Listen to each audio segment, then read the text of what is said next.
বন্ধুরা আমি আজ মাটন রান্না করব। দেখতেই পাচ্ছ মাটন।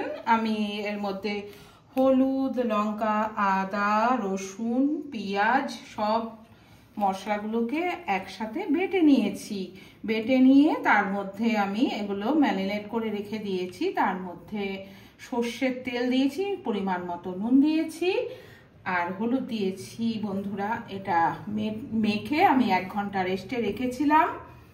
এবারে কড়াইতে তেল দিয়ে দিয়েছি। অবশ্যই সাদা তেলে আমি রান্না করব, তোমরা সর্ষের তেলেও রান্না করতে পারো, যার যেমন টেস্ট।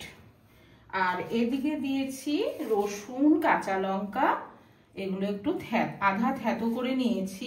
আর এখানে এটা হচ্ছে তোমার এলাচ, বেশ কয়েকটা 5টা 10টা এলাচ আমি থ্যাতো করে নিয়েছি। কারণ হচ্ছে কি, আমার এখানে 2 কেজি মাটন আছে, সেই অনুপাতে আমি এই এলাচটা নিয়েছি। সাথে নিয়েছি 2টো তেজপাতা। তাহলে কড়াইতে তেলটা গরম হয়ে গেছে বন্ধুরা। এবারে আমি দিয়ে দেব এলাচ, এটাকে দিয়ে দিলাম। এবারে দিয়ে দেব তেজপাতা আর দিয়ে দেব ফোড়নে গোটা জিরে দিয়ে দিলাম।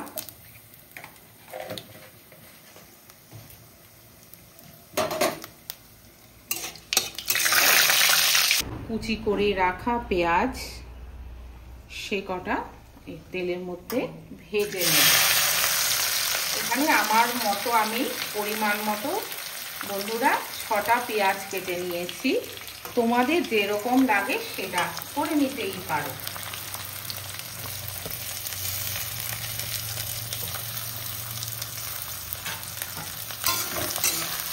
মাংস তো সকলেই তোমরা রান্না করো, যার যেমন পছন্দ সেভাবেই করো। আমি যেভাবে করছি বন্ধুরা, ভিডিওটা স্কিপ না করে যদি তোমরা পুরোটা ওয়াচ করো তাহলে তোমরা বুঝতে পারবে আমি কিভাবে করি।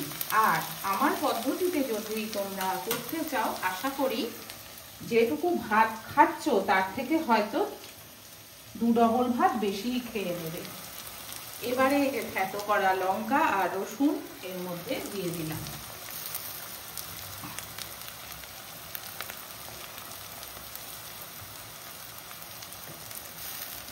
এটাকে লাল লাল করে ভেজে নেব।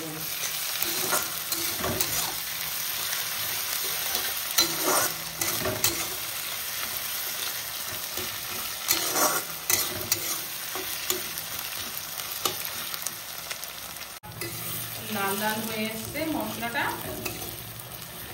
এবারে এতে দিয়ে দেব এই যে মাংসটা যেটা রেডি করে রেখেছিলাম সেটা দিয়ে দেব।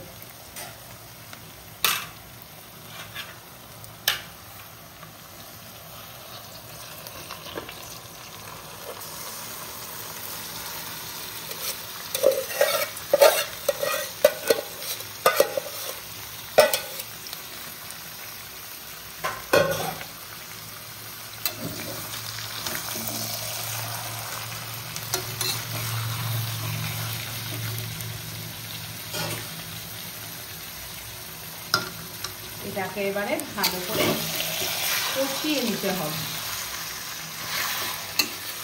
যত ভালো করে কষানো হবে তার টেস্ট দ্বিগুণ বেড়ে যাবে। এটাই হচ্ছে আজকের টিপস। তাহলে এইভাবে নেড়ে চেড়ে কষাবো।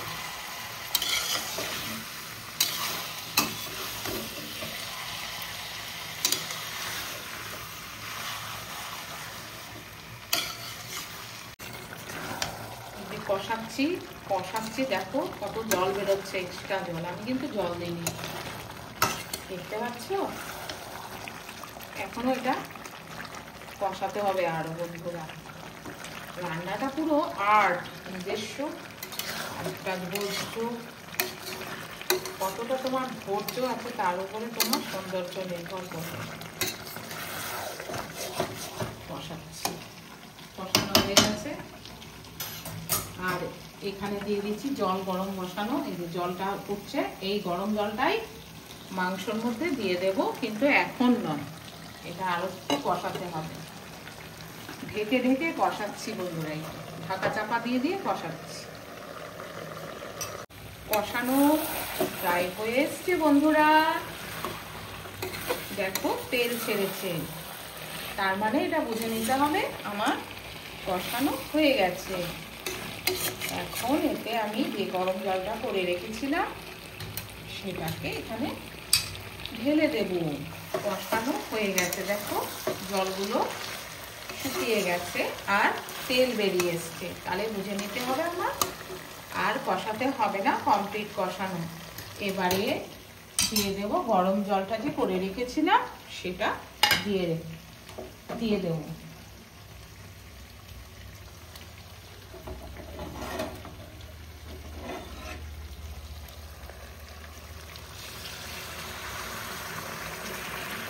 পুরোটাই দিয়ে দেব, কারণ আমি প্রেসার কুকারে তো করছি না বন্ধুরা, আমি কড়াতেই করছি, তাই খাসির মাংস একটু সময় লাগবে, সেই জন্য পুরো জলটাই আমি দিয়ে দিলাম।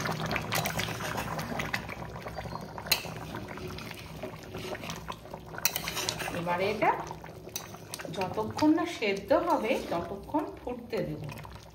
চর্বিটাও দেখো, আর এই চর্বিটা পরে দিয়ে দেব, কারণ এখন যদি আমি এখানে দিয়ে দিই তাহলে পুরোটাই গলে যাবে। এইটা অলরেডি আমার কষানো যখন কষিয়েছিলাম সেই চর্বিটা তখন তুলে রেখেছিলাম, দেখে বুঝতে পারছো কষানো আছে, তাই এটা নামানোর আগে আমি দিয়ে দেব, সেটা আমরা শেয়ার করব। তাহলে ফুটুক। মাংসটা প্রায় হয়ে এসেছে, এবারে এই যে চর্বিগুলো এখন এর মধ্যে দিয়ে দেব। কালারটা ব্যাপক হয়েছে, জানি না মোবাইলের কেমন ক্যাপচার করেছে জানি না, অদ্ভুত কালার এসেছে, সেন্টও ব্যাপক। মাংস আমার পুরো রেডি।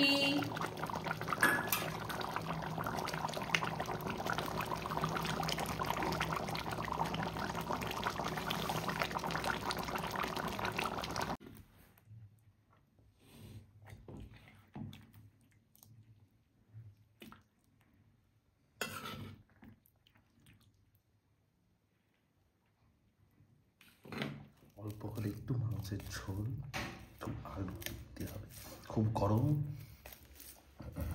এই করে। খুবই সুন্দর হয়েছে, হচ্ছে মাংস।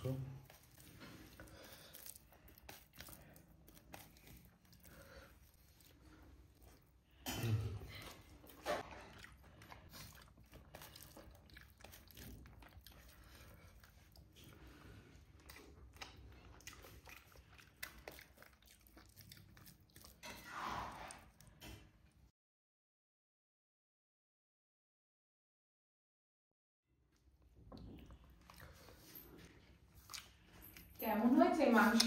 খুব সুন্দর। আচ্ছা, আর একটু চর্বি দেব? দাও। এই নাও।